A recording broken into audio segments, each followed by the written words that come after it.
گنده کرووی سر به قضا شنگاله و سه کسان کو کارکرن جان خوش دست دایه اب جانش دست دانه با آوه بویه خنقینه الگوری زانیارین روداو سه کارکر کوش همان مالبات بونه ماما الگل دو برازای توی پشتی کو کار خو یه کمکرنا سندهت آفدانه دناوا زوی دخل و دانی دا دو ماهیک اینای و او بر خودنا خندک که آوه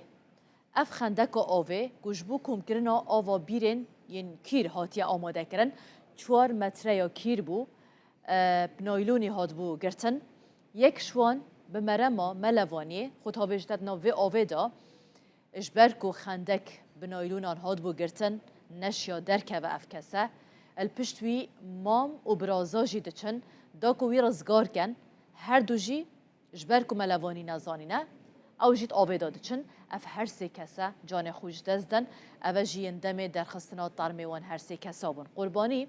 جمام 5 سالی پیکتیدن لگل دو برازای توی کو تمنه وان دنا برا 30 حتی 35 سالی دا بون او فوتوین وانکو هاتن شاندن برو داو او بویره و صبح چه بویه